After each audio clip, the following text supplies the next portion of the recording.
Bismillahirrahmanirrahim.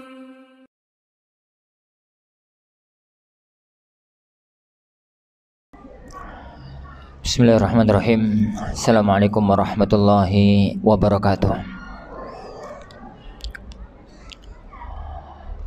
Innal hamdalillah nahmaduhu wa nasta'inuhu wa nastaghfiruh wa na'udzu billahi min shururi anfusina wa min sayyiati a'malina. May yahdihillahu fala mudilla lahu wa may yudlil fala hadiya lahu. Asyhadu an la ilaha illallah wahdahu la syarika lah wa asyhadu anna Muhammadan abduhu wa rasuluh. Ya ayyuhalladzina amanu taqullaha haqqa tuqatih wa la tamutunna illa wa antum muslimun. Ya ayyuhan nasu taqu rabbakumul ladzi khalaqakum min nafsin wahidah wa khalaqa minha zawjaha wa batha minhuma rijalan katsiran wa nisaa'a wattaqullaha alladzi tasaaluna bihi wal arham innallaha kana 'alaikum raqiba. Ya ayyuhalladzina amanu taqullaha wa qulu qawlan sadida yuslih lakum a'malakum wa yaghfir lakum dhunubakum wa may yuti'illaha wa rasulahu faqad faza fawzan 'azima. Amma ba'd. Kepada yang kami hormati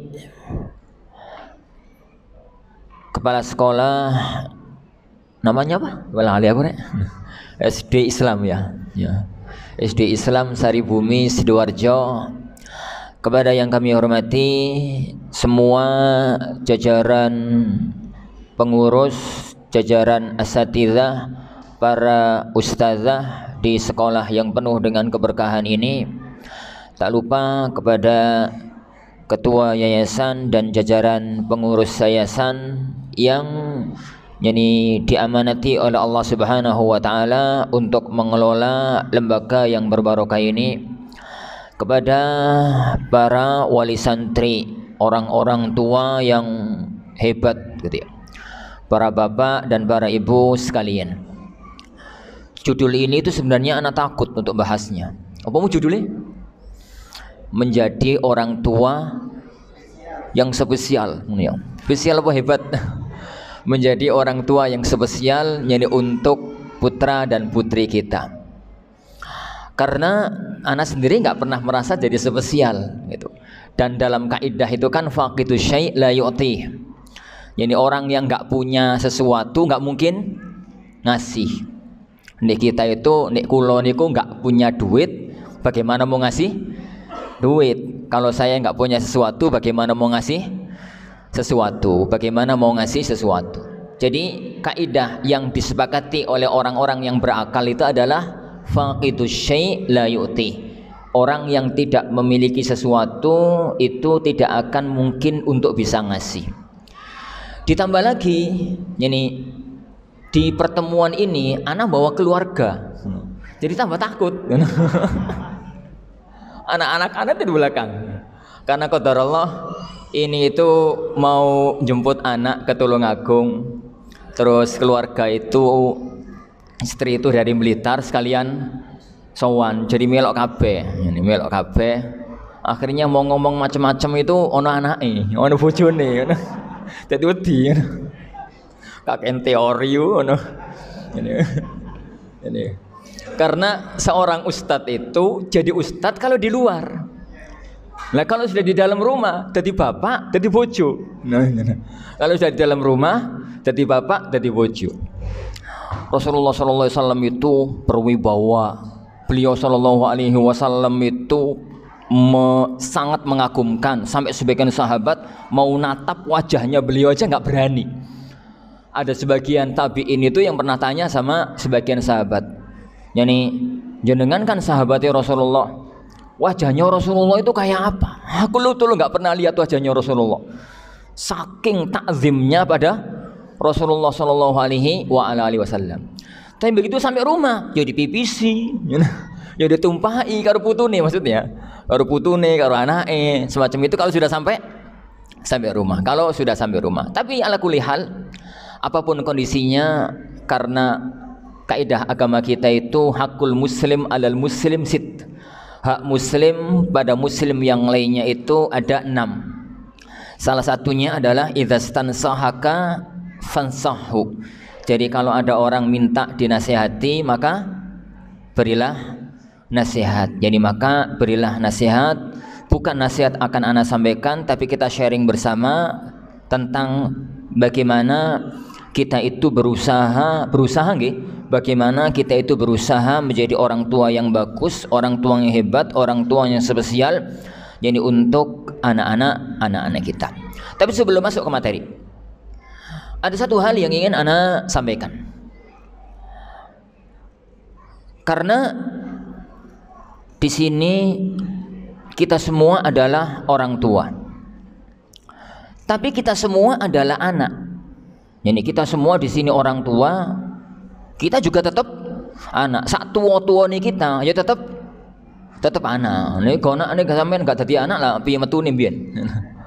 Jadi satu-satunya orang di muka bumi yang gak jadi anak itu kan cuma 2. Sinten? Orang di muka bumi yang gak pernah jadi anak itu sinten? Hah? Sinten Pak? Nabi Adam sama Ibunda Hawa. Itu tahu. Semuanya itu pernah jadi anak. Jadi semuanya itu pernah jadi anak. Mungkin ketambahan siji timun mas. Timun mas ikut dadi anak. Timun mas itu dongeng ya. Kan sama mbok brek. Jadi semuanya pernah jadi anak. Seberapapun sepuh kita, seberapapun umur kita, seberapapun tua kita, kita adalah anak. Dan sekarang ini posisi kita di majelis ini adalah kita sebagai orang tua. Kita sebagai orang tua. Kita di satu sisi adalah orang tua yang punya kaitan dengan anak. Kita di satu sisi adalah anak yang punya kaitan dengan orang tua kita, meskipun mungkin sebagiannya sudah meninggal dunia. Dan kaidah syariat dalam membahas apapun yang berpasangan itu apa Pak? Suami istri, ustadz murid, terus bapak anak, bapak adik kakak, apa meneh? Rakyat penguasa, dokter pasien. Apalah yang berpasangan. Apapun yang berpasangan, kaidah agama kita itu adil wajibat wasbir alal hukuk.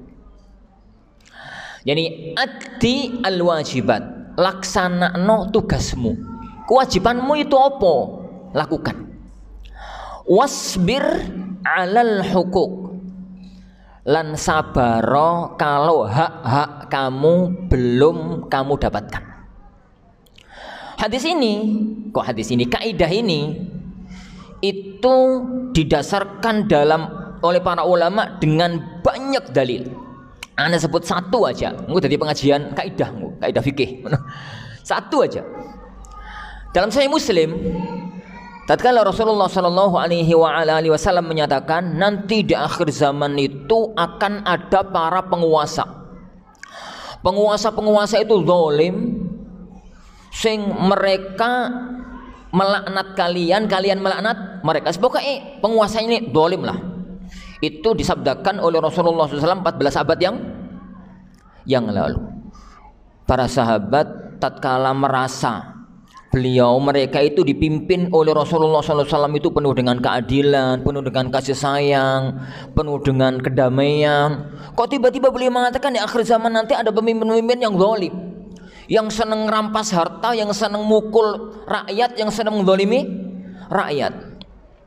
Maka pikirannya para sahabat yang itu adalah rata-rata pikiran manusia, mereka mengatakan, ya Rasulullah, afala nunabidhuhum bisayf, ya Rasulullah, jadi gak enak dibabat karo pedang ya pemimpin koyo ngono. Itu ternyata gaya berpikir koyo ngono kayak dulu ya, Pak. Ini gaya berpikir semacam itu dari dulu kala. Rakyat nemu pemimpin yang zalim itu cara berpikir itu afala nunabidhuhum bisayf, ya Rasulullah, babat pedang enak ngono. Rasulullah SAW mengatakan, ojo, jangan. Para sahabat lalu mengatakan, fama ta'muruna, Ya Rasulullah, lah kalau mboten angsal, terus apa yang harus kami lakukan? Apa yang harus kami lakukan? Perhatikan yang akan disabdakan oleh beliau SAW. Beliau mengatakan, tu'addunal haqqal ladzi 'alaikum wa tas'aluna Allah alladzi lakum. Tu'addunal haqqal ladzi 'alaikum wa tas'aluna Allah alladzi lakum. Lafadznya insyaallah begitu, sak huruf pun gak keliru koyoke insyaallah. Koyoke lho insyaallah. Yang terakhir loh yo, yang belakang, yang depan-depannya mungkin salah. Tapi yang terakhir tadi, tu'addunal haqqal ladzi 'alaikum, tunaikan kewajibanmu sebagai rakyat. Konteks hadis itu kan berkaitan dengan rakyat karo penguasa. Tu'addunal haqqal ladzi 'alaikum, tunaikan kewajibanmu. Wa tas'alunallaha alladzi lakum, sing hakmu mintalah kepada Allah Subhanahu wa taala. Jadi yang ingin diajarkan kepada kita oleh Rasulullah SAW, sebagai apapun kita, yang kita itu sebagai apapun itu kan punya hak, punya kewajiban. Jenengan sebagai orang tua punya hak dari anak, punya kewajiban kepada anak. Jenengan sebagai anak punya kewajiban sama orang tua, punya hak dari orang tua. Jenengan sebagai suami punya kewajiban sama istri, punya hak dari istri. Jenengan sebagai wali santri punya kewajiban kepada sekolah, punya hak dari sekolah. Jenengan yang pengurus sekolah punya kewajiban kepada anak dan wali santri, juga punya hak dari anak dan wali santri, dan begitu semua. Dalam memahami konsep hak dan kewajiban, jangan pernah kebalik. Nek kebalik itu gak karu-karuan. Jadi masing-masing kita itu yang dipikir, aku iki sopo, saya ini siapa, terus kewajibanku apa? Tunaikan kewajibanmu dengan sebagus mungkin. Tu'addunal haqqal ladzi 'alaikum. Ini aku ini sebagai orang tua, ya bagaimana melaksanakan kewajiban orang tua semaksimal mungkin kepada anak. Nek anake dadi anak sing api, alhamdulillah. Tapi nek wis diapii, wis dididik, sudah gini, kok nasibe koyok Nabi Nuh. Yo piye meneh? Tas'alunallaha alladzi lakum, minta yani hak kita kepada Allah Subhanahu wa ta'ala. Minta hak kepada yani Allah Subhanahu wa ta'ala. Begitu. Kalau kita jadi anak, tunaikan kewajiban kita kepada orang tua semaksimal mungkin. Yuk bakti, yuk santun, yuk sembarang lah kepada orang tua. Lele qadarallah bapak sampeyan dadi azar, yuk piye meneh. Ngono ya. Nabi Ibrahim itu wis wapi. Ya abati lima ta'budu ma la yasma'u wa la yubsiru wa la yughni 'anka syai'a. Yani Pak abati niku dalam bahasa Arab niku manggil bapak menggunakan bahasa kromo inggil kelas tinggi. Niku nek bahasa Jawa napa Pak? Nek manggil Pak ngono ku kan yo bahasa biasa. Nek manggil apa nih? Wong Jawa itu rawat pinter ya. Manggil orang tua menggunakan bahasa yang santun, paling sopan. Itu Pak. Apa Ustaz? Romo. Wong Sidoarjo gak mungkin ngomong Romo ya. Gak mungkin ngomong Romo. Sekaya wong Gresik ora mungkin. Itu bahasa Arabnya itu ya abati. Iya-nya diganti tak. Seharusnya kan ya abi gitu. Ya-nya diganti tak itu menjadi kromo inggil. Wis gunakan bahasa yang santun, wis gunakan bahasa yang lembut. Ngono ku lho wong tuane, ngomong itulah arjuman nak meneng Ibrahim. Gak meneng tak rajam kon. Rajam itu lempari karo watu sampai mati. Tapi yo tetap berbuat baik kepada orang tuanya. Berbuat baik kepada orang tuanya. Lah, pertemuan ini anak tidak akan bahas di titik hak jenengan dari anak. Anak tidak akan bahas titik kewajiban jenengan sebagai anak. Hak jenengan sebagai anak sementara tinggalkan dulu, simpen di lemari. Kewajiban jenengan sebagai anak juga sementara ditutup dulu. Ini bukan kajian kita. Makanya yang si anak-anak yo, sing anak-anak, ini materi kita paparkan untuk orang tua mensikapi anak. Tapi kaidah syariat itu semacam tadi. Sebagai apapun kita, tunaikan kewajiban kita dengan bagus. Apa tadi kaidahnya? Addil wajibat wasbir 'alal hukuk. Tunaikan kewajibanmu semaksimal mungkin dan sabarlah dalam menerima hak-hak kamu. Bagaimana caranya kita bisa melakukan itu? Kita mampu melakukan kaidah itu yang digariskan oleh Rasulullah SAW tadi para jamaah sekalian. Itu kalau kita menyadari yang kita lakukan itu ibadah. Fahami konsep ini? Yang kita lakukan itu ibadah. Dan yang namanya ibadah itu pahala di akhirat. Nek ono dapat di dunia iku jenenge DP. Ada orang itu sing DP-ne akeh, akhiratnya akeh. Ada orang tuh yang akhiratnya banyak, DP-ne titik. Ada orang tuh yang akhiratnya banyak, orang duwe DP 0 DP, 0%. 0%, non rupiah, DP. Kan ngono zaman saya gitu. Jadi, tatkala Rasulullah SAW ditanya, ya Rasulullah, kalau ada orang itu berbuat baik, lalu dia mendapatkan kenikmatan dunia niku pripun ya Rasulullah? Apakah berarti pahalanya sudah diberikan di dunia? Rasulullah SAW mengatakan, ya enggak toh mas. Tilka ajilu busyrul mu'min. Itu kegembiraan seorang mukmin yang disegerakan. Pegang konsep yang kedua ini.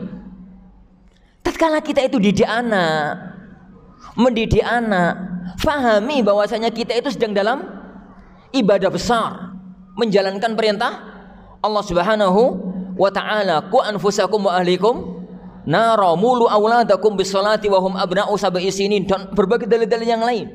Tatkala kita itu ngasih makan, tatkala kita itu nyari nafkah, tatkala kita itu didik, ngajak anak ke masjid, nyanyi negur anak tatkala salah, nasihani tatkala salah, itu pikirlah itu nuansanya sedang ibadah. Kita beribadah untuk mendapatkan pahala di sisi Allah Subhanahu wa ta'ala.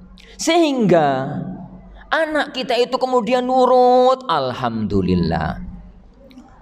Anak kita itu kemudian kok ono nakale, yo alhamdulillah. Terusno, Allah itu kepingin ibadahmu ben tuwe akeh.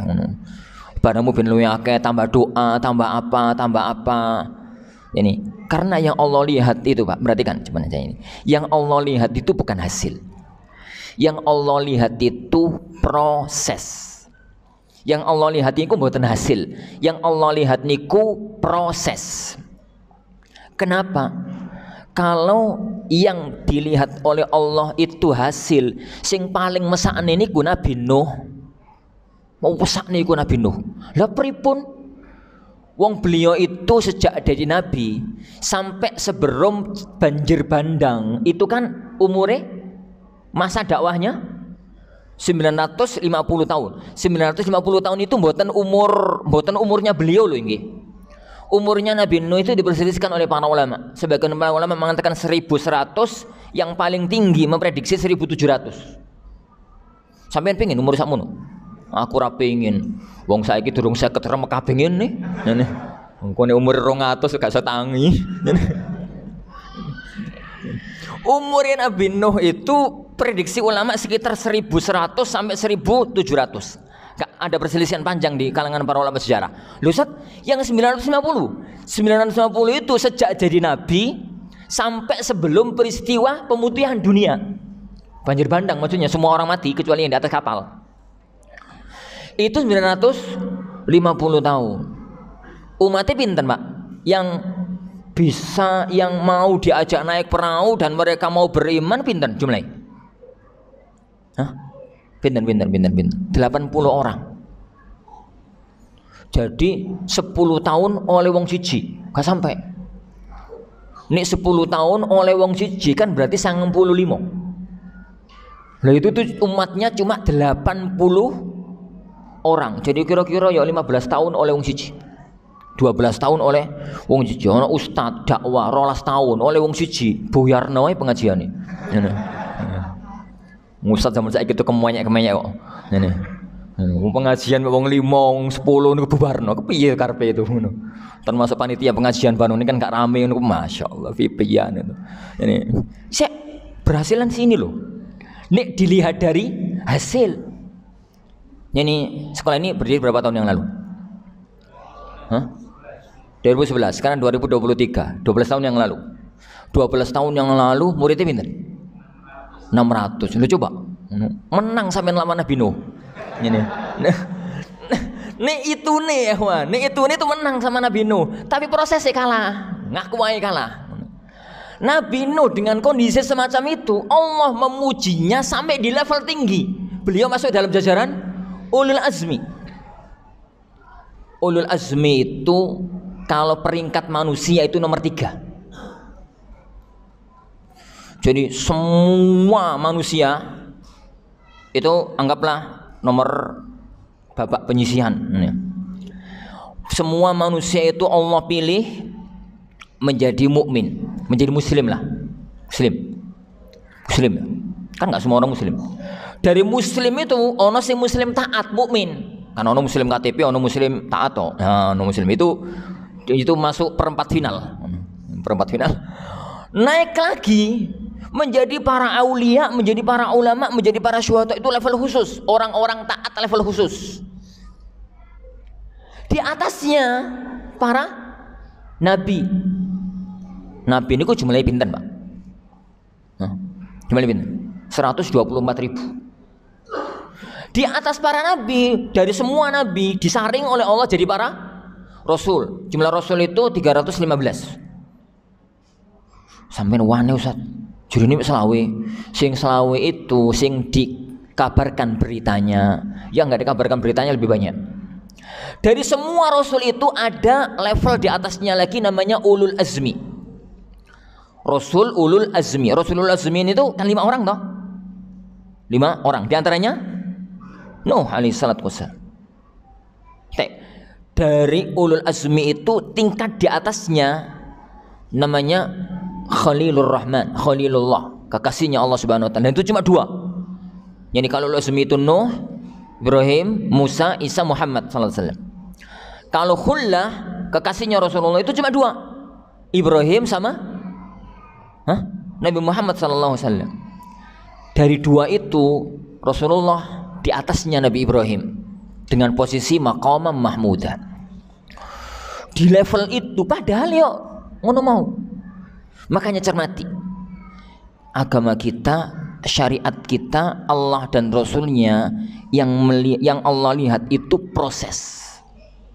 Hasil serahkan kepada Allah Subhanahu wa taala. Hasilnya yang diserahkan yang kepada Allah Subhanahu wa taala. Itu beberapa pondasi dasar yang membahas masalah ini. Tapi sebagaimana saya katakan di awal tadi, para jamaah yang dimulakan Allah Subhanahu wa taala, materi ini tuh aku rada ngeri bahas ini. Makanya di pertemuan ini ana hanya ingin untuk memaparkan cerita tentang nabi, tentang orang tua, tentang mbah yang paling hebat di muka bumi, paling istimewa di muka bumi, paling sukses di muka bumi, untuk kita mengaca kepadanya, Sinten, Pak? Rasulullah sallallahu alaihi wasallam. Muni suwi jawabane. Rasulullah sallallahu alaihi wasallam. Karena Rasul sallallahu alaihi wasallam beliau juga seorang ayah. Anaknya pinten? Anaknya berapa? Anaknya 7. 6 dari rahim ibunda Khadijah, 1 dari rahim Maria Al-Qibtiyah. Dan beliau juga mempunyai banyak cucu. Beliau dari Fatimah punya 4 cucu. Semuanya lahir di masa Rasulullah sallallahu alaihi wasallam. Sinten? Sapa sing ngapal?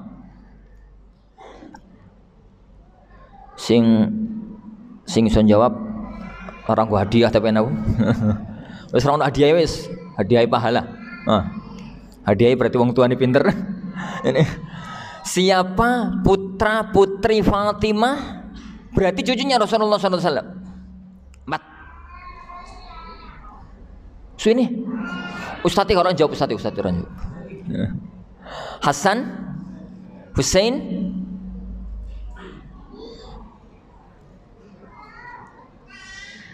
Ummu Kulsum, Zainab.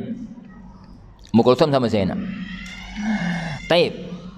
Rasulullah SAW juga punya anak dari Ummu Kulsum. Gitu. Ummu Kulsum yang tadi itu putu anake Fatimah. Rasulullah juga punya anak namanya Ummu Kulsum, istrinya. Waduh, rek. Masuk kalah karo artis men. Anake bojone Utsman. Siapa anaknya Utsman yang dari Ummu Kulsum?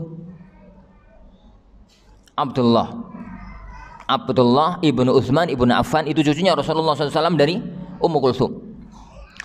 Taib, beliau juga punya anak, punya putu dari Zainab. Zainab sinten nih? Zainab anake.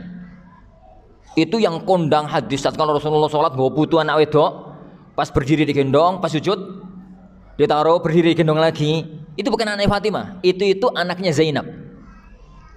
Namanya Umamah binti Zainab binti Rasulullah.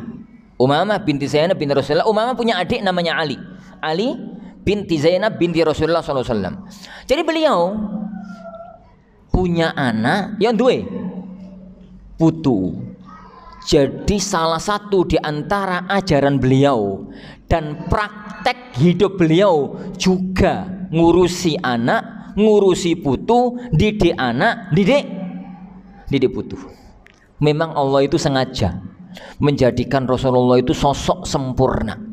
Tidak ada satupun sisi kehidupan manusia di muka bumi ini kecuali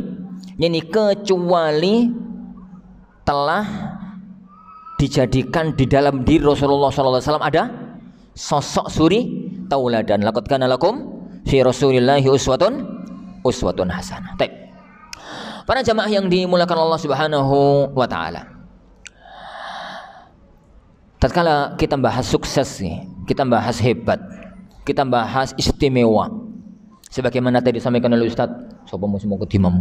Nah, dimowongi. Antum ya. Ini. Maka sebagai seorang muslim, tatkala kita bahas hebat, tatkala kita bahas istimewa, tatkala kita bahas super, tatkala kita bahas opolah, istilah-istilah yang sama dengan itu, maka yang kita maksud adalah hebat, istimewa, super, dunia, akhirat. Ini yang membedakan antara orang tua hebat muslim dengan orang tua hebat non muslim. Pikiran kita itu bahwasanya dunia ini bukan kehidupan terakhir. Ini itu dunia, selanjutnya alam barzah, selanjutnya alam akhirat. Karena semua orang itu mengalami 4 masa dan kita sekarang itu masih di masa yang kedua. Kita itu dulu bareng-bareng itu pernah di alam yang sebelum kita sekarang. Alam apa namanya? Alam rahim. Di sana itu yo roto-roto itu 9 bulan 10 hari. Ono sing kerasan ngono 12 wulan ki metu. Wonten sing boten kerasan 7 wulan kepingin metu. Nyene ono sing ibuke yo gak patek ngrasani ngono yo. Ngono. Durung wae lahir kok dibedel. Operasi sesar. Yang penting kita semuanya pernah di alam rahim. Lalu kita sekarang ke alam dunia. Dan nanti tak lama lagi. Yo empuk kapan nih? Ini. Kita itu akan keluar dari alam dunia, juga anak-anak kita memasuki alam transisi. Namanya alam barzah. Dan ujung kehidupan adalah kita nanti di alam akhirat. Maka fatal para jemaah sekalian, kalau kita ngonsep anak berhasil, kalau kita ngonsep anak sukses, kalau kita ngonsep anak hebat, itu berkutat di dunia ini. Konsepnya itu adalah harus hebat, super, berhasil, istimewa. Dunia, alam barzah, terutama alam akhirat.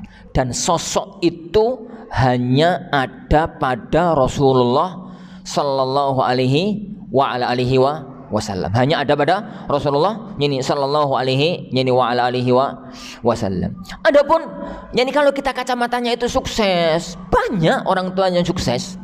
Banyak orang tua itu yang sukses. Banyak dari kalangan non muslim itu yang sukses. Dan sebagai satu faedah, sering pertanyaan ini muncul. Tatkala dunia ini dibuka oleh Allah Subhanahu wa taala dengan kondisi yang sekarang semacam ini, kadang-kadang orang itu mikir, Ustaz, ciri ini wong kafir itu dibenci sama Allah.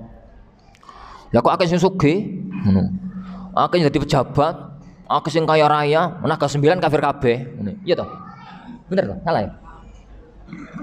Salah yang ngomong apa? Aku ya orang ngerti ciri ini loh. Jadi orang-orang itu kok kafir kabeh? Cermati satu hal ya, cermati dua hal. Dunia ini nggak ada nilainya di sisi Allah Subhanahu wa taala. Maka Allah itu nggak peduli ngasih dunia kepada siapa. Seandainya dunia ini ada nilainya di sisi Allah, maka Allah nggak akan ngasih orang kafir minuman meskipun seteguk air. Lau kanatid dunya ta'dulu indallahi janaha ba'ulah lama saqal kafiru syurbata ma. Seandainya dunia ini ada nilainya di sisi Allah, Allah nggak mau ngasih orang kafir minuman meskipun seteguk air. Tapi jawaban ini bukan jawaban yang paten. Jawaban yang kedua, Allah itu punya sifat maha adil. Allah itu mengharamkan dirinya untuk berbuat dolim. Jadi Allah Subhanahu wa taala mengatakan tentang dirinya, inni haramtu dzulma ala nafsi faja'altuhu bainakum muharraman fala tadzalamu. Yani fala tadzalamu. Inni haramtu dzulma ala nafsi, aku jadikan keharaman itu haram atas diriku. Yang ngomong ini Allah dalam hadis qudsi. Faja'altuhu bainakum muharraman fala tadzalamu. Aku jadikan kezaliman itu haram pada kalian, jangan kalian saling menzalimi. Dan di antara bentuk kezaliman, wong berbuat baik gak ono balasan kebaikan, itu namanya zalim. Sedangkan orang kafir, Pak, orang kafir itu pernah berbuat baik napa mboten? Pernah, yakin? Kok ragu-ragunya? Orang kafir gak ngerti Islam pernah berbuat baik apa mboten? Pernah, bahkan sering. Ngkai tonggoing, ngkai kancane, apa gitu. Dan itu mesti ada balasannya, harus dibalas kebaikan. Kalau tidak, ada unsur kezaliman dari Allah Subhanahu wa taala. Orang kafir yang kadang-kadang ngkai tonggo si miskin, di dalan ngkai tukang parkir, ngono yo. Di mana gitu ngkai satpam, ngkai apa gitu ya, ngasih opo, itu perbuatan baik yang dilakukan oleh orang kafir, dan itu wajib dalam tanda kutip ono balasani. Balasan kebaikan dengan kebaikan. Sedangkan kebaikan mereka gak mungkin dibalas di akhirat. Makanya harus cash dunia. Balasan itu harus cash di dunia. Sebelum mati orang itu harus sudah mendapatkan semua balasan kebaikannya. Beda dengan kita. Orang mukmin itu ini berbuat baik balasannya, balasannya di akhirat. Nek sebagiannya dikasihkan dunia, itu jenenge ajilu busyrul mukmin, kegembiraan seorang mukmin yang disegerakan, kegembiraan seorang mukmin yang disegerakan. Makanya kembali kepada apa yang kita katakan tadi, konsep hidup, mengonsep anak hebat, mengonsep anak sukses, mengonsep anak apa, maka dunia dan setelah dunia alam barzah dan dalam akhirat. Baik. Konsep yang pertama yang diajarkan kepada kita oleh Rasulullah sallallahu alaihi wasallam. Ajak anak-anak kita bahagia sampai ke surga. Ajak anak-anak kita bahagia sampai ke surga. Keluarga Muslim itu prinsipnya adalah firman Allah Subhanahu wa taala, walladzina amanu wattaba'athum dzurriyyatuhum biiman alhaqna bihim dzurriyyatahum. Wong-wong sing iman terus keluargane ikut-ikut iman, maka nanti di akhirat akan dikumpulkan oleh Allah Subhanahu wa taala. Akan dikumpulkan ini oleh Allah Subhanahu wa taala. Ini prinsip dasar yang paling pokok tatkala kita konsep anak hebat.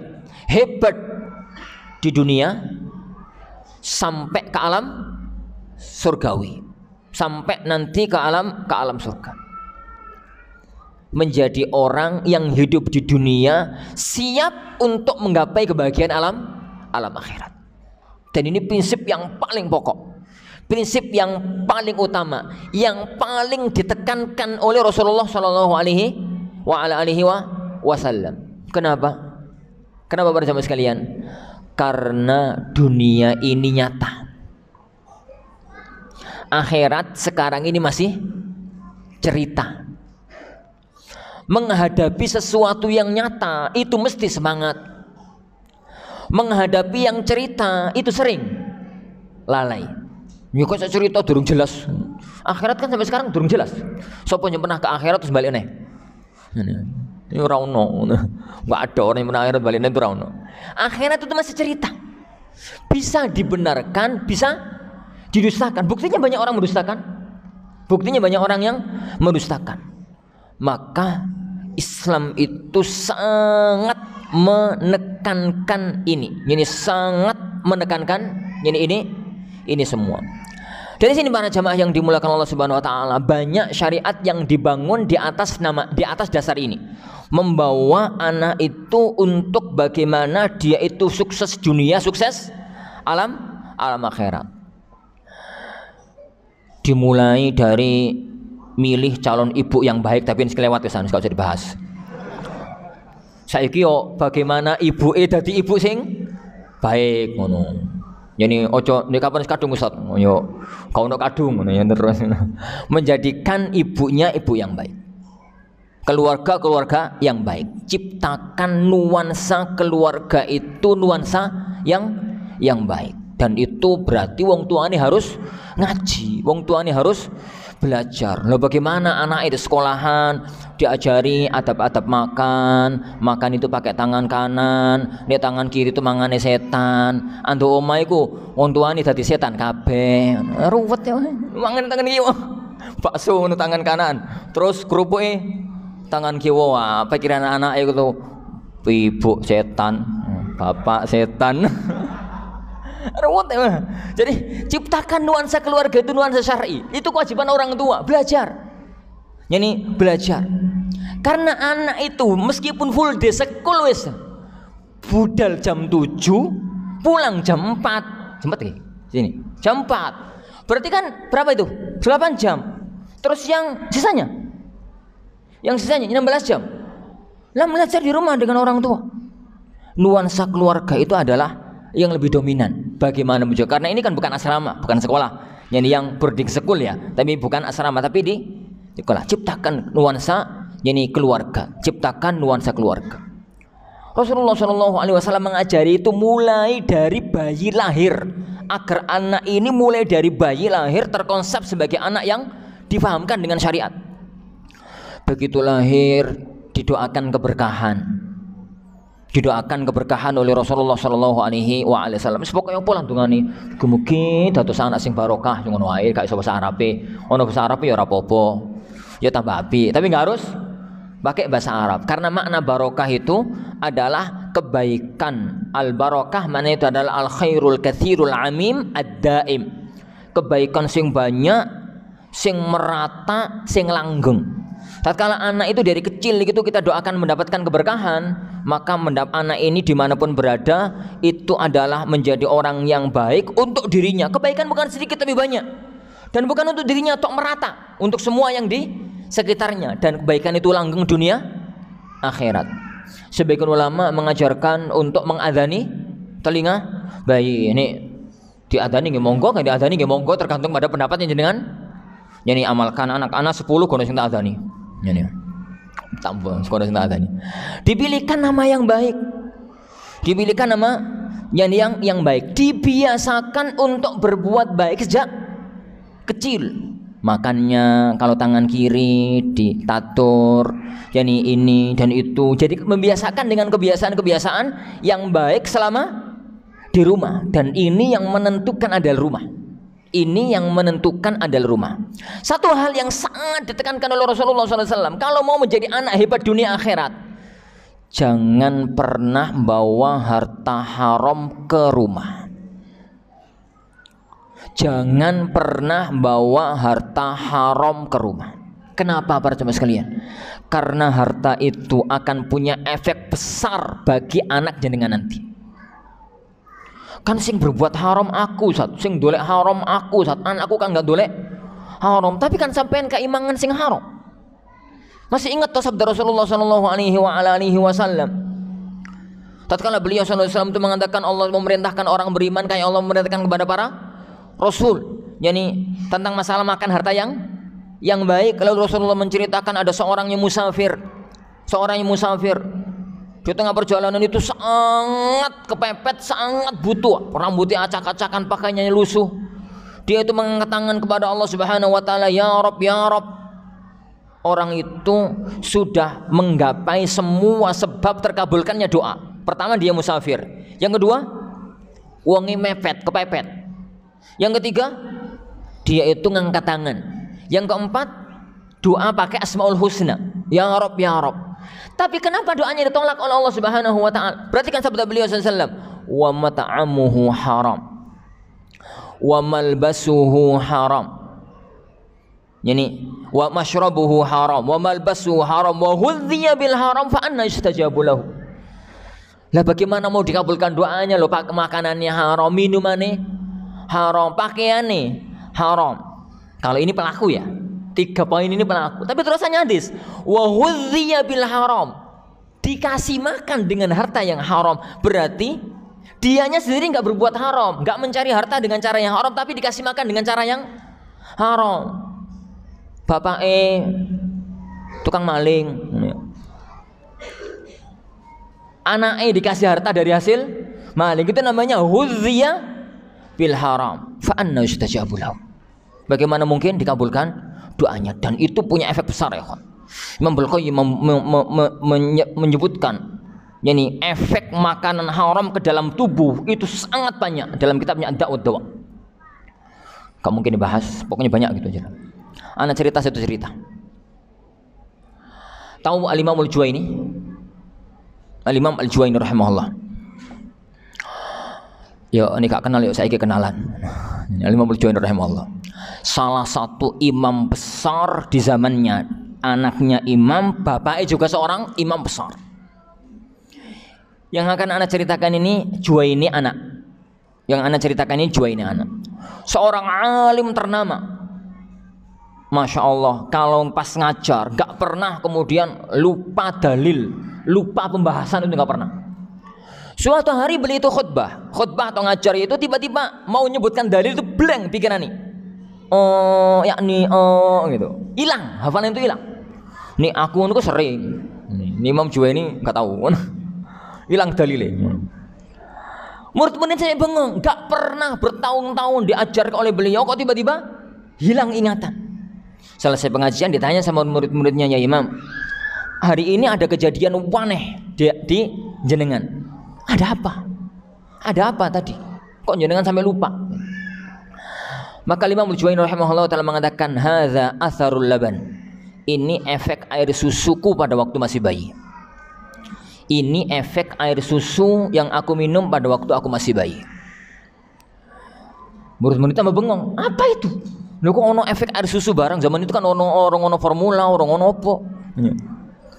Lalu beliau cerita, dulu itu bapak pada waktu aku masih bayi itu ngomong sama ibu, Dek, anak kita ini jangan pernah disusui oleh orang lain, siapapun dia. Kenapa Thomas? Ya saya itu sudah berusaha tidak ada sepeser pun uang haram masuk ke rumahku. Saya pastikan air susu yang kamu keluarkan itu air susu yang halal sempurna. Nanti kalau diminum oleh anak kita berarti air susu yang halal sempurna. Kalau disusui oleh tonggo, disusui oleh konco, kita nggak pernah bisa jamin yang dimakan oleh ibu itu ono harami apa? Enggak. Kalau ono haram berarti air susu yang muncul itu adalah ono efek harami, saya khawatir akan punya efek ke anak kita. Oke. Bapaknya kemudian pergilah, ada urusan. Anak itu dimimii oleh ibunya, kemudian ditidurkan. Lalu biasalah kalau anak itu tidur kan ibu ya kora-kora, ya umba-umba, ya ngene, ya ngono. Biasalah.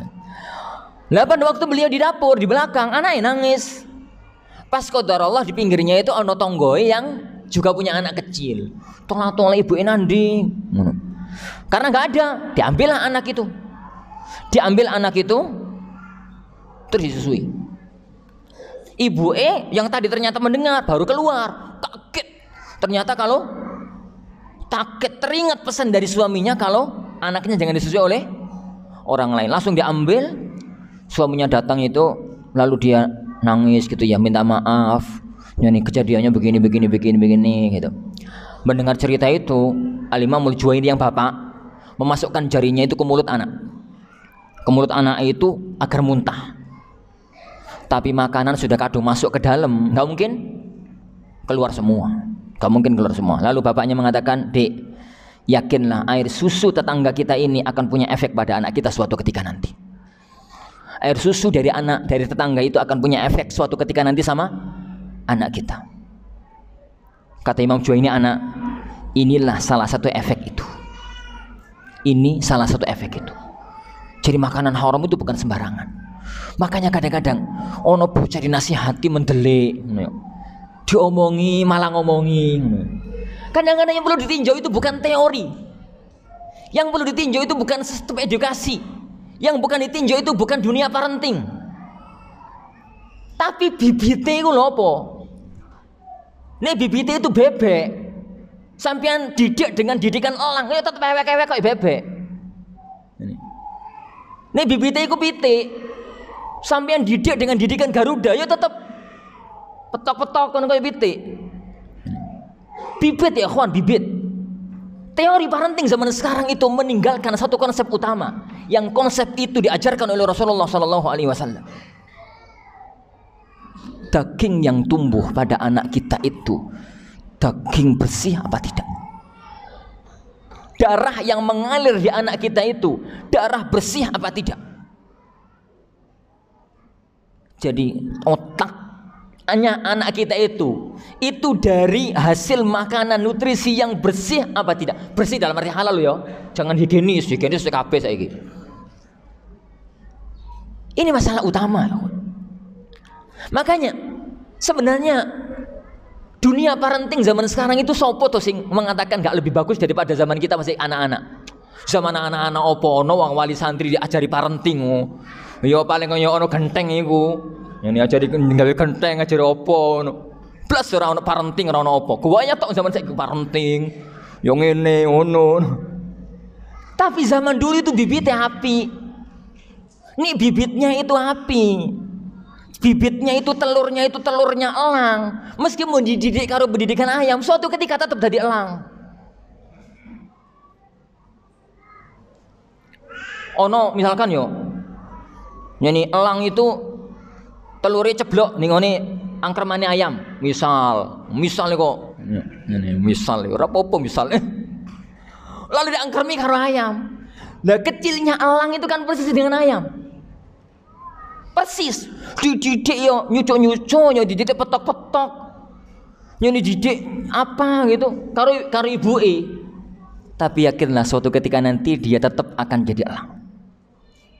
Perhatikan titik ini, yaitu bibitnya anak kita, konsep syar'i kita. Makanya Rasulullah SAW coba cermati. Tatkala Rasulullah SAW ini sampai jam pinten, Pak? Sampai jam pinten, Ustaz? Sampai 9 ku sak tanya jawab yo. Kakek kok dimaku. Tapi berapa polis? 5 menit lagi stop ya. Ini kan setengah jawab tanya jawab setengah jam.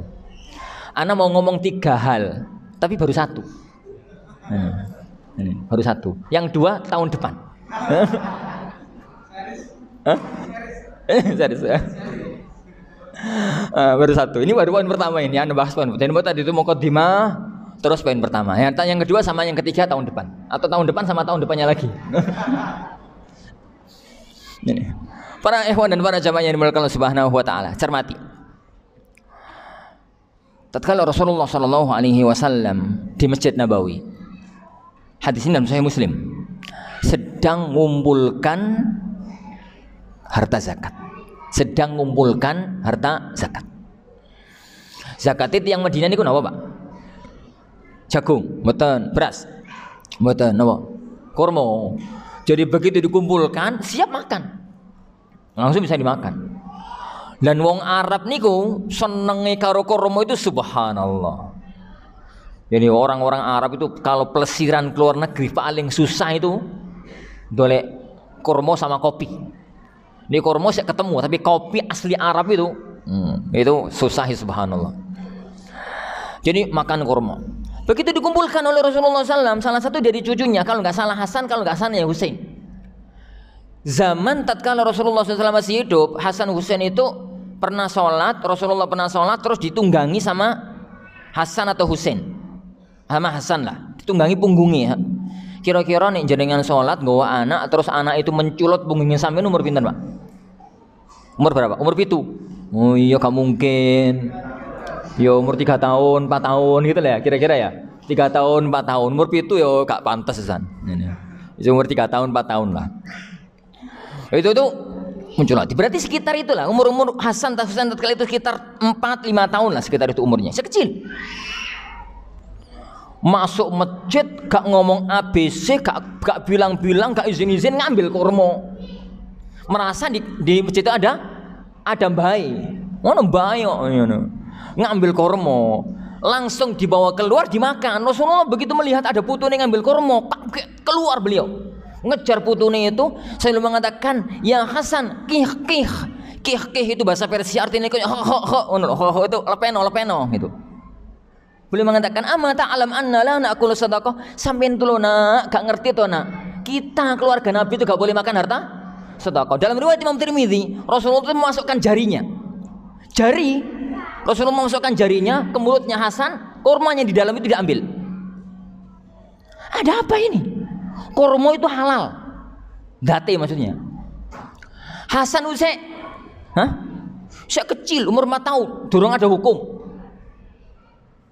Tapi setegas itu beliau Shallallahu Alaihi Wasallam memperlakukan jangan sampai ada makanan haram masuk ke dalam tubuhnya cucunya beliau. Karena beliau sadar banget makanan haram kalau sudah masuk ada bibit yang nggak benar yang ada dalam jiwa, yang ada dalam badan. Ini satu hal yang menjadi salah satu di antara pokok pengajaran syariat. Salah satu di antara pokok pengajaran ini syariat, yaitu anak itu bibitnya, dagingnya, darahnya, otaknya itu bahane yang benar dari harta yang halal. Jadi itu. Jadi ini prinsip yang pertama, bahwa anak-anak kita menuju ke jalan surganya Allah Subhanahu wa taala. Dibiasakan amal-amal yang baik gitu ya, dilarang dari amal-amal yang haram. Versi anak loh ya. Karena hukum Islam itu tetap memperhatikan haram dewasa belum tentu haram bagi anak. Yang kedua para jamaah yang Allah taala, singkat-singkatnya. Yang kedua, fahami anak sebagai anak. Fahami anak sebagai anak.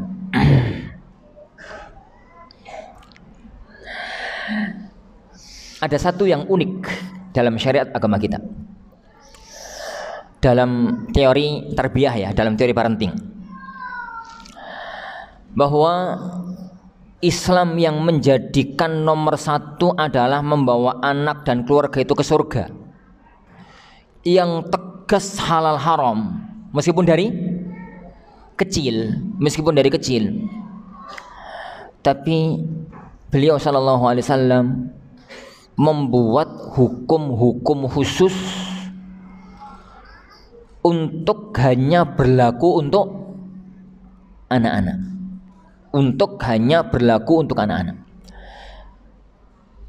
Contoh, boneka makhluk bernyawa itu kan nggak boleh, ini untuk dewasa. Tapi menjadi boleh kalau untuk anak-anak. Menjadi boleh kalau untuk anak-anak. Dalam Sahih Muslim, dalam Sahih Bukhari, Rasulullah SAW itu pernah mau masuk ke rumahnya Aisyah. Aisyah tatkala itu siap pasaran. Aisyah tatkala Rasulullah menikah dengan Aisyah dan sudah berumah tangga dengan Aisyah itu umur Aisyah berapa, Pak? 9. Rasulullah nikahnya itu umur 6, mulai bangun rumah tangga itu Aisyah umur 9. Jadi saya bocah. Siap pasaran, ya dulinan boneka-bonekaan gitu. Jadi kalau Rasulullah pas gak ada di rumah, itu Aisyah itu mainan sama anak-anak wanita Ansor. Yo dulinan-dulinan kuda-kudaan, yo dakon, yo apa. Suatu hari Rasulullah SAW itu masuk. Begitu Rasulullah di luar, anak-anak Ansor itu bubar, bubar. Jadi mereka bubar itu ketahuan oleh Rasulullah SAW. Rasulullah masuk. Jadi beliau mengatakan, Aisyah tadi itu teman-temanmu kemana? Takut ya Rasulullah sama jenengan. Kenapa? Ya takut aja. Rasulullah buka korden. Beliau itu melihat ada boneka kuda punya sayap. Ini boneka kuda itu punya sayap. Rasulullah senyum mengatakan, sejak kapan kudanya bersayap? Sejak kapan orang kuda bersayap?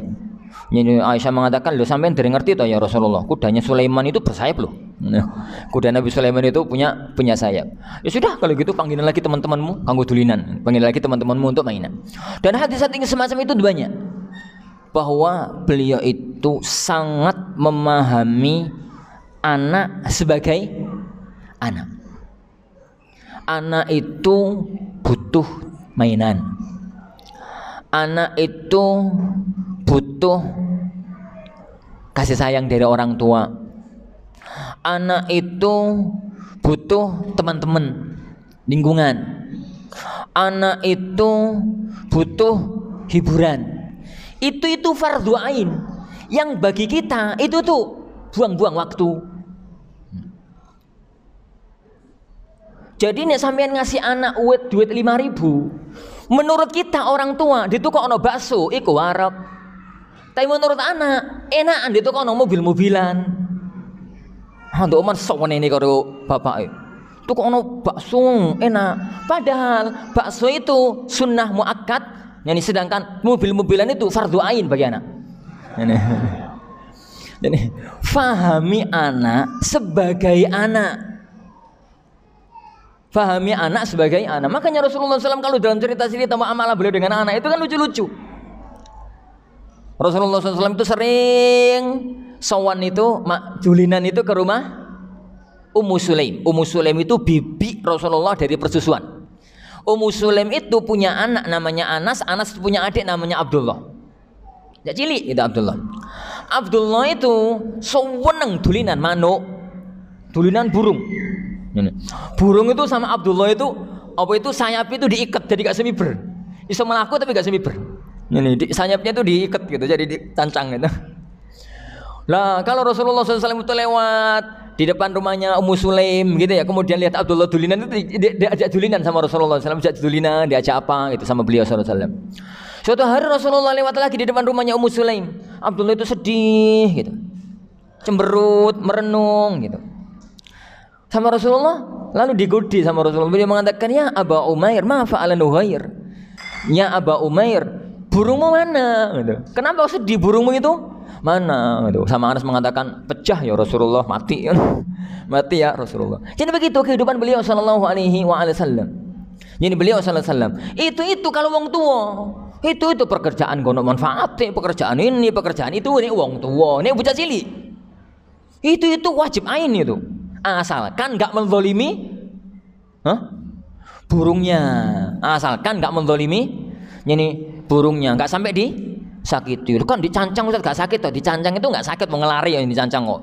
Yus mirip-mirip burung ditaruh di dalam sangkar. Angsal mboten secara syariat. Ono burung kutilang jenengan nemu burung di sawah, kepencet ngono. Terus dibawa ke rumah, ditaruh di sangkar, gak iso bebas. Angsal mau mboten? Boleh, asalkan sampean ngasih makan, sampean ngasih minum, dipelihara yang bagus itu boleh. Ini saya mengatakan gak boleh Ustaz menjara, Ustaz berarti sama jangan sapi. Jangan sapi, jangan pitik, jangan wedhus, loro kabeh. Ini melihara binatang itu boleh, asalkan yang semacam itu Itu tadi gaya orang-orang yang ham binatang barang ngono jadi memelihara binatang apa. Intinya semacam itulah. Intinya itu nyanyi semacam itu. Rasulullah SAW itu pernah mendatangi anak-anak kecil terus langsung beliau itu ngambil minum, mulutnya langsung sempurna. Nyanyi mau apa itu air di mulutnya langsung itu sempurna karo bocah. Macam ini ngejak guyon gitu, ngejak guyon sama nyanyi anak-anak kecil tersebut. Fahami anak sebagai anak. Ini fahami anak itu sebagai seorang anak yang memang dunia mereka itu berbeda dengan dunia mereka itu berbeda dengan dunia kita. Makanya kalau kemudian ono rodok gak beresi titik selagi itu masih wajari anak ya sebarno lah. Yani asalkan tidak kebablasan, asalkan tidak mengganggu orang lain. Contoh kebawa ke masjid. Apa hukumnya membawa anak ke masjid? Hah? Boleh, hukum asalnya boleh, asal nggak ganggu. Yani asal tidak ganggu. Rasulullah SAW beberapa kali bawa anaknya ke masjid. Rasulullah SAW beberapa kali bawa anaknya itu ke masjid. Pernah bawa anaknya itu karo gendong. Bawa putuni maksud saya, putuni. Yang anda ceritakan di awal tadi, bawa Umamah digendong. Kemudian lewat sujud ditaruh berdiri. Dia lagi. Beliau itu pernah bawa Hasan. Waktu sujud tumpai karo Hasan. Para sahabat Rasulullah itu yang soft depan itu kan level papan atas, Abu Bakar, Umar, Utsman papan atas. Sujud, mereka hanya pikiran, opo iki. Lah ada di tengah-tengah sahabat itu, di tengah-tengah soft, tengah-tengah masjid itu ono sahabat-sahabat level-level biasa lah, bukan para santri istimewa gitu ya. Itu tuh iki napa ngono. Akhirnya dongak, sujud itu dongak. Wih, ono wong ngono. Sujudne. Ya barokah sujud dongak mau. Jadi hadis itu muncul. Seandainya kono hadis orang seandainya enggak ada sahabat yang kayak tadi itu enggak ada hadis itu. Ini. Ya alhamdulillah ono sahabat model kaya ngono. Gara-gara ya penting ya Wan. Jadi para sahabat itu kalau ada orang-orang Arab Badui ke Madinah kesempeneng. Kenapa? Ya aneh-aneh kelakuan nih. Ya pipis di pojok masjid. Ya pipis di pojok masjid. Nagih utang ya kewasar. Ngono ya takon kiamat. Lugu takon kiamat. Nah, Rasulullah kan pada waktu kajian tentang kiamat ya dahsyatnya hari kiamat, bagaimana peristiwa kiamat. Para sahabat rata-rata itu takut, rata-rata itu wedi, rata-rata itu mencekam lah. Ono sebagian sahabat Arabi nyawan teh mana takon, "Lha ya Rasulullah nek ngoten niku kiamat iku kapan?" Kepiye to wong iki? Wong nuansa itu nuansa mengerikan. Takon kapan nih? Ini. Rasulullah noleh, kak gubresan. "Lha ya Rasulullah, ini kiamat kados ngoten niku lho kapan?" Akhirnya Rasulullah SAW itu tanya. Sampai itu loh mas takon kiamat itu persiapanmu apa? Wa madza adattalaha? Persiapanmu apa menghadapi kiamat?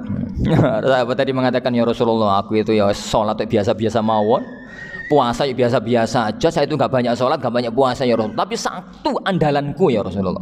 Apa itu? Kata Rasulullah. Inni uhibbullah wa rasulah. Aku cinta kepada Allah dan Rasulnya. Gak disangka jawaban lugu dari Arabi ini itu disambut oleh Rasulullah dengan jawaban yang sangat istimewa.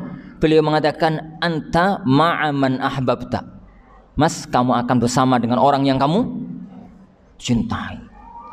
Anas bin Malik perawi dari hadis itu mengatakan wallahi sejak aku masuk Islam aku belum pernah gembira segembiraku tatkala Rasulullah ngomong semacam itu. Wallahi kata beliau, aku cinta Rasulullah, aku cinta Abu Bakar, aku cinta Umar, dan aku mohon untuk nanti bisa bersama mereka di surga meskipun aku tidak bisa beramal kayak amalan mereka.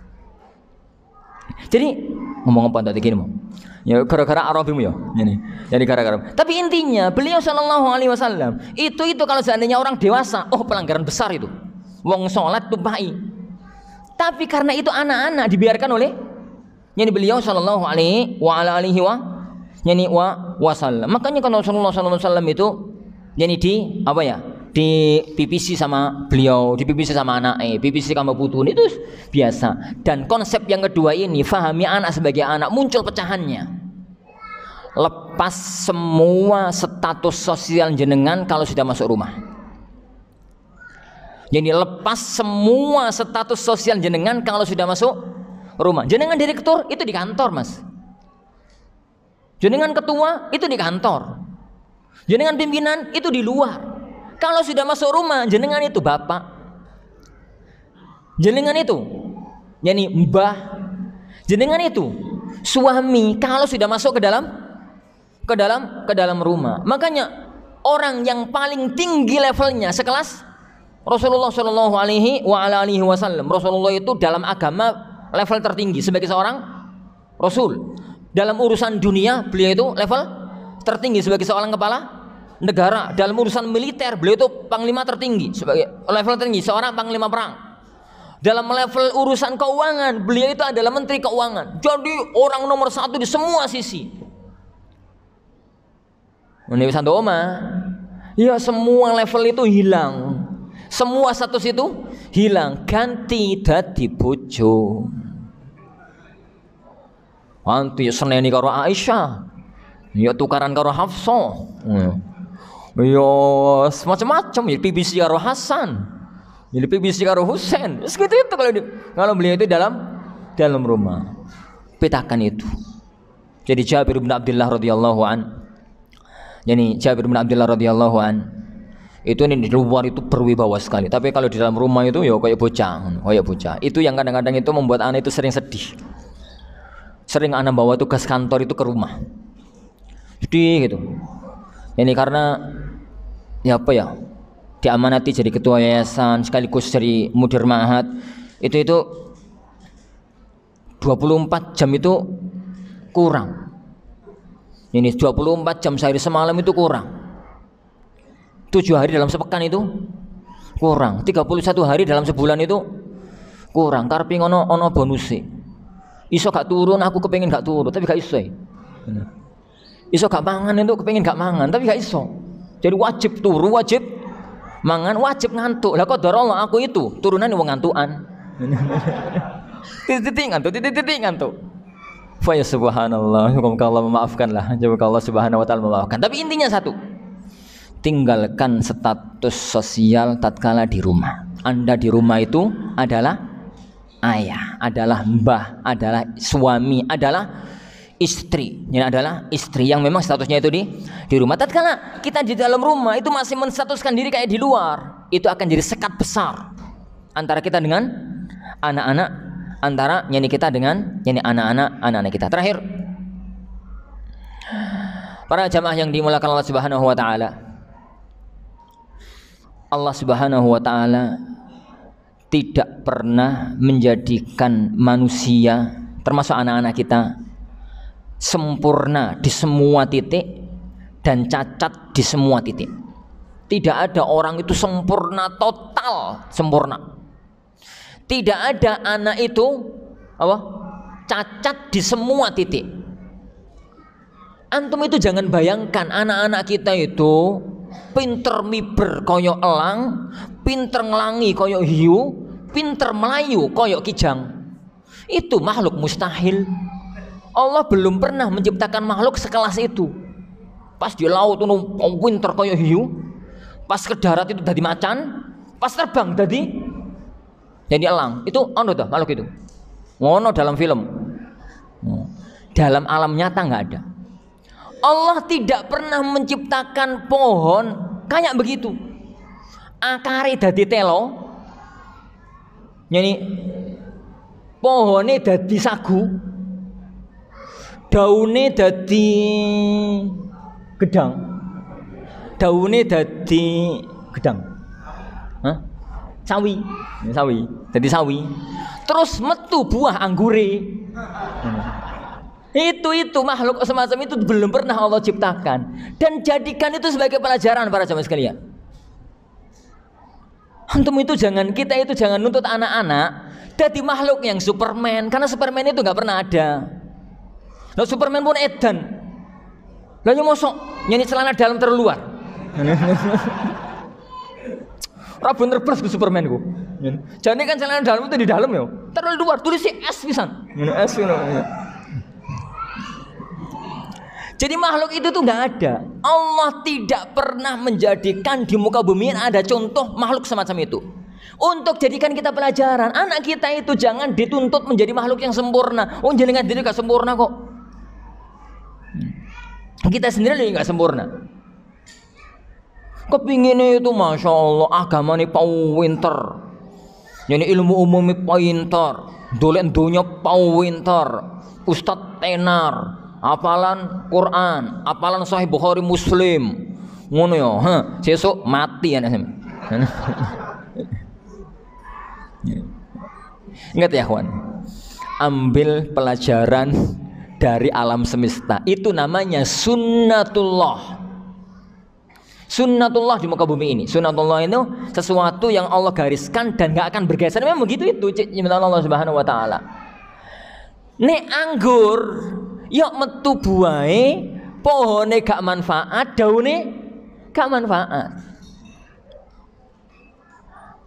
Nek telo, metune yok telo, daune ke sayur ya, ke sayur. Tapi pohone yo gawe saka omah yo pedhot telo.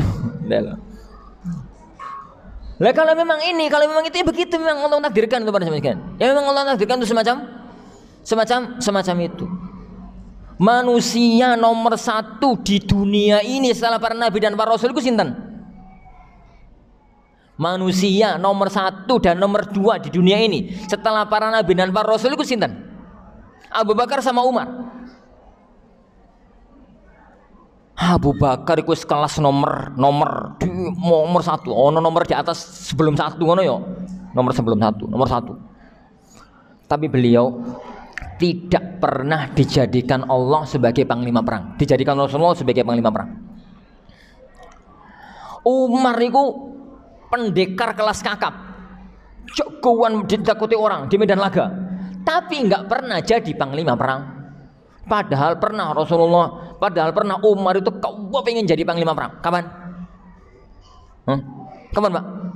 Pada waktu perang Khaybar toh.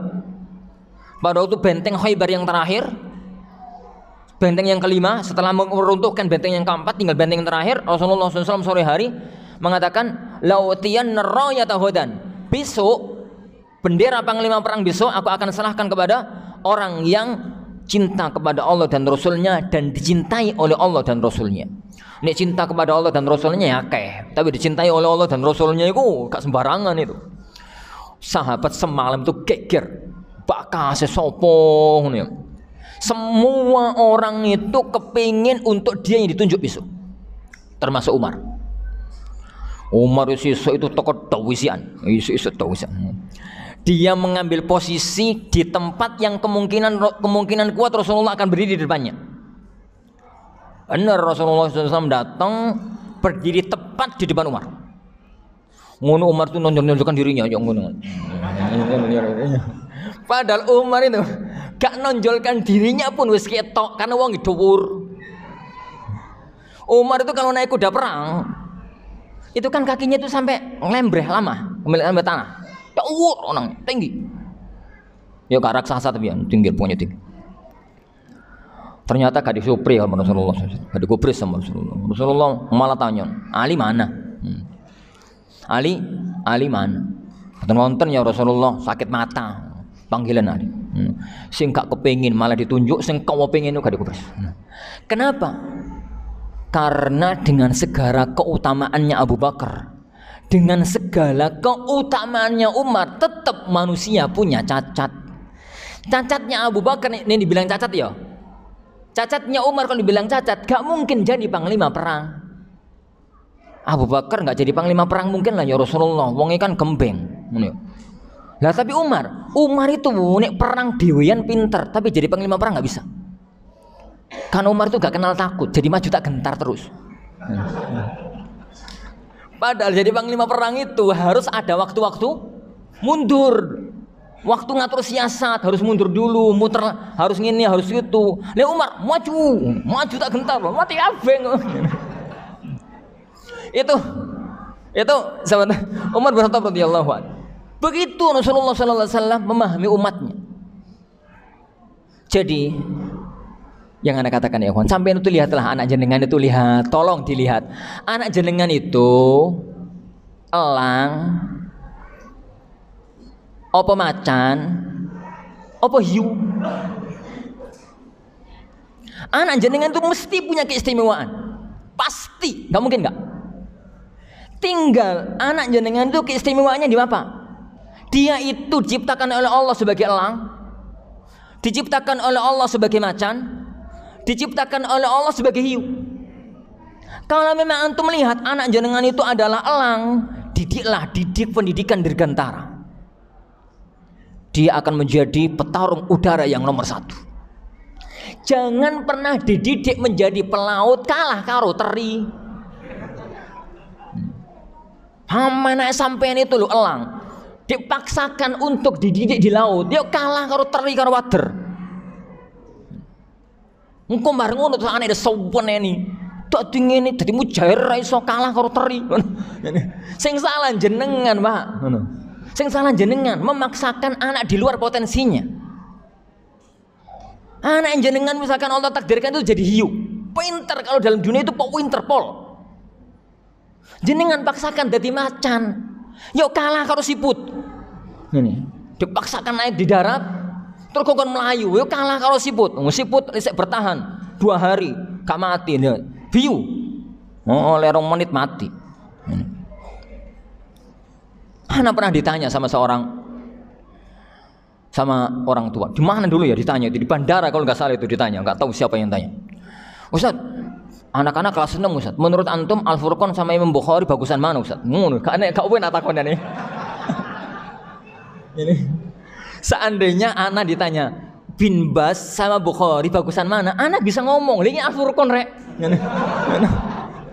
Arab yang ngomong bagusan Al-Furqan kok pondokku dewe, Arab yang ngomong bagusan Bukhari kok koyo piye. So, ojo takkan menonton ya beres tuh. Anak cuma mengatakan itu Pak, sekolah itu cuma wadah. Anak jenengan itu apa? Maksudnya Ustaz, anak jenengan itu PT, opo elang, opo mujair takkan itu. Maksudnya kekuatan anak jenengan itu di mana? Ada anak itu yang punya kekuatan, masya Allah, dikasihkan oleh Allah mauhibah, hafalannya kuat, suaranya masya Allah, membuat orang kalau ngeringono suara itu langsung turu.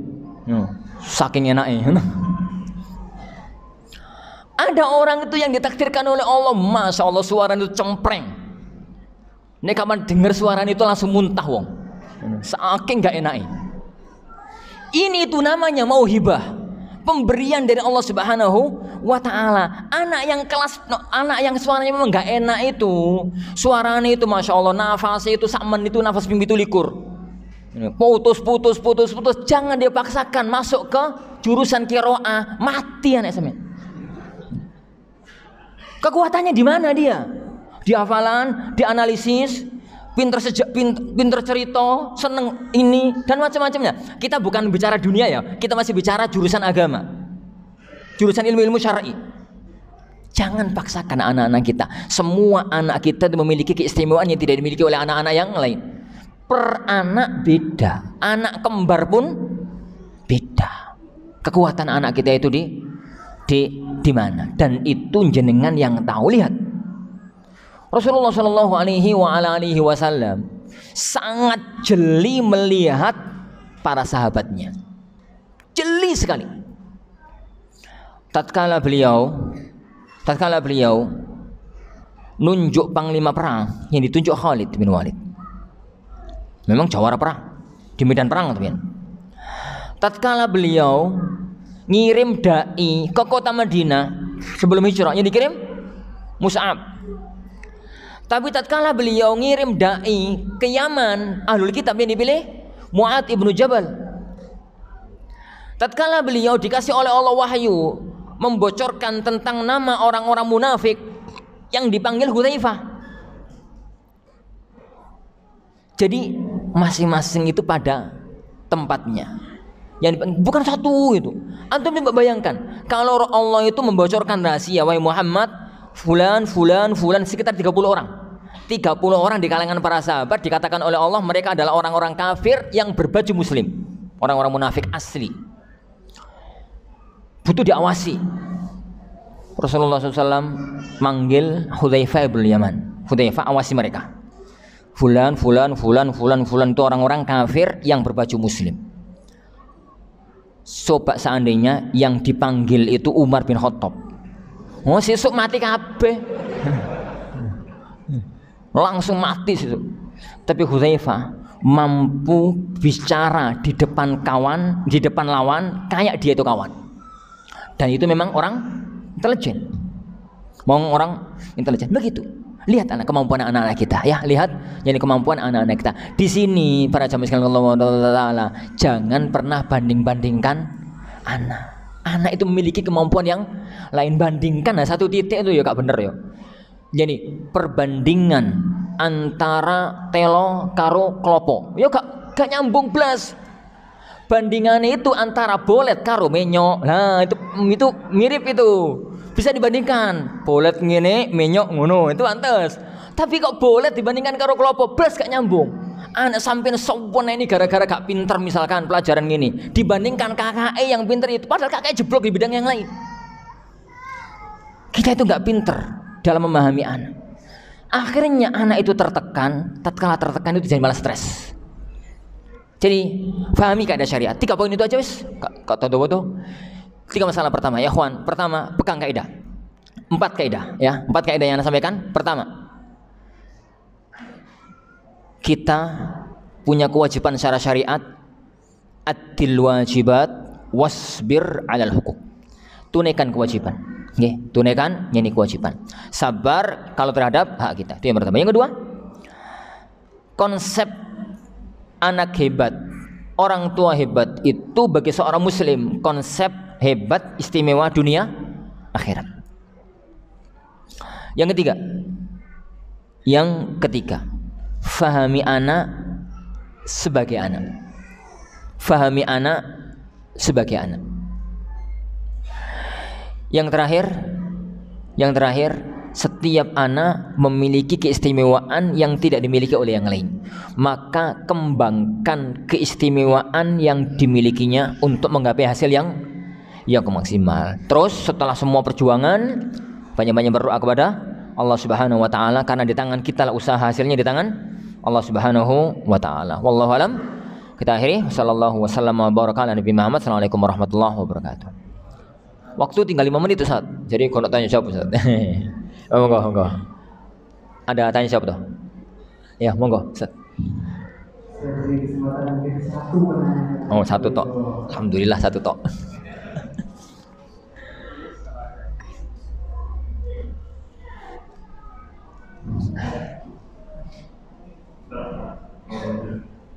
Nggih, Pak, monggo.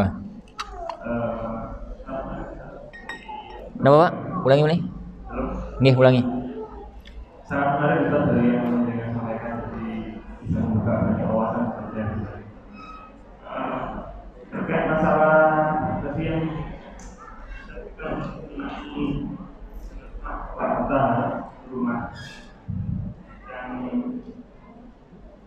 nyambung dengan sosial tadi. Iya. Di kehidupan saat ini banyak kawan-kawan kita yang masih berkecimpung di pekerjaan yang tidak benar. Terkadang kita berkawan, kadang juga bukan hanya kita, tapi kita juga berkawan. Ya. Teknisnya soal anak. Kadang anaknya memahami membawa anak, akhirnya berbagai dengan anak. Ya. Kadang saya juga mulai nanti juga kadang mau mengatakan bagaimana, jadi bagaimana terbaik kan. Nggih. Terus yang kedua ibu mengenai anak kita nggak pernah sempurna.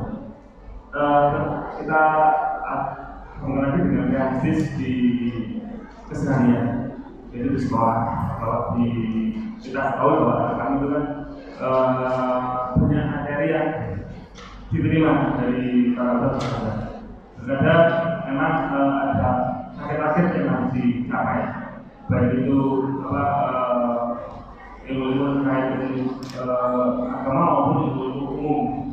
Terkadang kami suka sudah melihat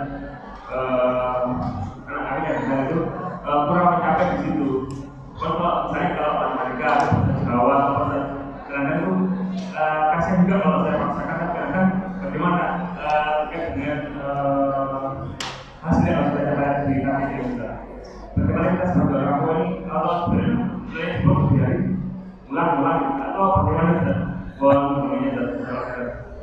Taib. Para jemaah yang dimuliakan Allah Subhanahu wa taala. Jadi pertama nggih, yang ana ceritakan tentang kisahnya Imam Al-Juwaini rahimahullahu taala sebenarnya itu cerita ekstrim. Kalau boleh ana katakan itu cerita rada ekstrim. Tapi memang itu pernah terjadi. Cerita itu kondang dalam sirah beliau, dalam sejarah beliau. Karena itu sebagian ahli ilmu itu mengatakan kenapa kok sebagian orang zaman sekarang itu rata-rata kok ya gitu. Nggak kayak orang-orang pada zaman dahulu. Karena menghindar dari makanan semacam itu tuh sulit kalau zaman kita sekarang ini. Maka ada dua tinjauan. Tinjauan yang pertama adalah tinjauan fikih. Tinjauan fikih itu selagi halal ya berarti halal gitu. Selagi halal ya berarti itu halal. Maknanya selagi halal itu halal adalah masalah hadiah. Hadiah dari orang lain tadi. Hadiah dari orang lain itu ada tiga. Orang yang memberikan kepada kita hadiah dalam tinjauan fikih itu ada tiga macam. Yang pertama, orang itu dipastikan insya Allah pekerjaannya 100% halal. Insya Allah, petani, lugu itu. Yang dipastikan halal lah. Kali itu alhamdulillah. Yang kedua, orang yang kita yakini pasti hartanya adalah haram, gak mungkin halal, gak ada sisi halalnya, pekerjaannya hanya itu tok dan itu haram. Maka ini tolaklah hadiahnya. Gak sudah tolak, ambil terus buang. Jadi karena itu dipastikan juga harta haram. Atau mungkin orang itu hartanya adalah halal, campuran, tapi tatkala dia ngasih ke kita itu memastikan itu yang haram. Jadi tiba-tiba itu ngasih HP. Ini mas, mau HP nggak? HP Ultra, HP Samsung Ultra. Bagus men HP ini. Dapat apa itu? Barusan panen tuh mas? Enggak, semalam aku maling. Oleh akeh. Ini satu kanggo jenengan. Ini satu kanggo jenengan. Ya meskipun dia itu punya pekerjaan-pekerjaan yang lain, tapi kalau memastikan diri itu adalah dari harta yang haram maka haram. Jangan diterima. Alasannya gimana lah.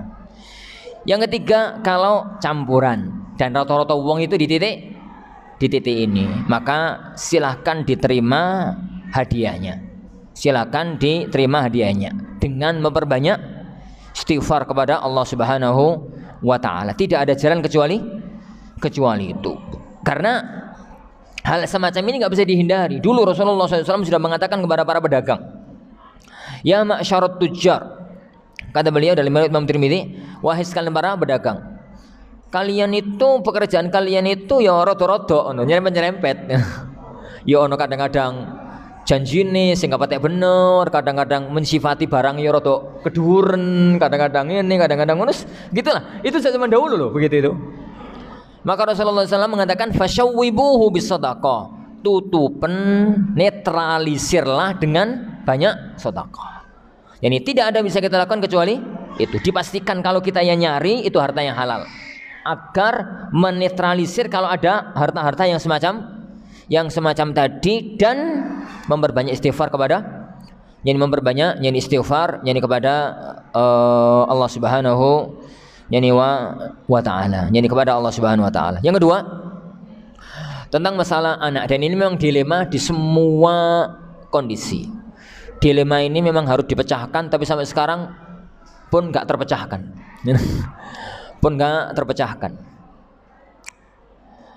Karena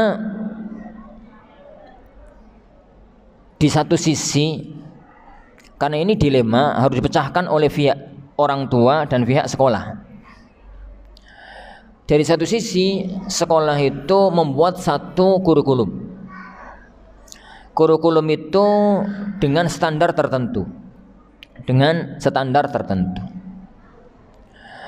Standar itu apa ya? Standar itu dijadikan acuan, anak ini nanti kira-kira bisa, sistemnya harus begini dan standarnya begini untuk naik kelas atau tidak naik kelas. Nilainya bagus atau tidak. Itu standar yang dipakai di sekolah. Dari sisi yang lain, orang tua itu kepinginnya melihat sering gaya pandang cara berpikir itu adalah sekolah yang bagus itu sekolah favorit. Padahal tidak semua sekolah yang wah itu bagus bagi anak-anak tertentu. Gambarannya nih, ono wong itu barusan dodolan tambak, dapat harta 500 juta. Terus dia itu kepengen duwe kulkas. Omahe itu ya rada cilik, SPPW itu kulkasnya itu apa itu listriknya 450 kWh. Yani rumah kecil gitu kan pintunya kadang-kadang yo pendek. Ke toko merasa punya uang 500 juta. Dia itu pernah sowan, pernah kondangan gitu ke rumahnya siapa orang kaya raya, ono kulkas itu kok bodi isinya macam-macam. Seneng kepengin gitu. Lalu dia ke toko, Pak beli kulkas Pak, kulkas yang apa? Yang paling bagus, yang paling gede. Toko ini kan seneng. Harganya misalkan 50 juta, misalkan. Ini, oh iya toh. Enggak tahu ya. Kayak wes, sangguplah 30 juta atau 20 juta wes, 20 juta. Ya, toko ini seneng karena jarang-jarang ada orang beli kulkas jenis itu. Diantar, begitu sampai di depan rumah, seneng toh orang yang toko itu. Mau masukkan rumah bingung. Oh, pintunya kegedean. Pintunya kecilin. Dimiringno. Akhirnya masuk. Begitu taruh di dalam rumah bingung, taruh di ruang tamu nyumpeki, ditaruh di dapur gak sedeng. Ini ditaruh di sini gak pas, taruh situ gak pas, piye gitu. Nemu tempat. Terpaksa di ruang tamu. Dicolokno jeglek. Iku sing salah.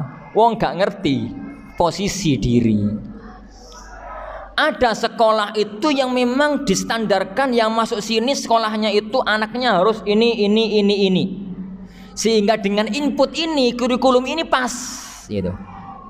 Ingat ya, anak katakan yang mantuk yang sekolah ini tatkala bikin kurikulum dan target pendidikan standarkan dengan input dan sistem pengajaran. Target pendidikan itu santri yang akan diambil nanti santri kelas apa, yang diterima nanti santri kelas apa, dan sistem pendidikannya, pendukung pendidikannya kayak apa, sehingga tujuan itu bisa tercapai. Itu di sisi sekolah. Targetnya dhuwur, santri ini semua barang masuk, iya bunuh diri itu sini. Targetnya itu level ini, santrinya masuk sembarang, santrinya masuk itu sembarang. Tapi memang dilema. Gak bisa dihindari. Al-Furqan itu ma'had yang termuadalahkan dengan UIM, akreditasi dengan UIM. Semua pesantren yang terakreditasi dengan UIM Universitas Al-Madinah itu kurikulum aliyahnya harus standar dengan kurikulum aliyah Saudi. Semua. Jadi akhirnya kurikulum kita itu tinggi, sekelas pokoknya, sekelas. Jadi kan gambarannya itu lulus aliyah Al-Furqan sama lulus aliyah Saudi itu podo, sama-sama bisa masuk perguruan tinggi Saudi. Jadi akhirnya kurikulumnya tinggi. Tapi ruwete kalau santri dari luar bisa kita seleksi. Tapi ini anak-anak aku dewe sapa wani nyeleksi anakku?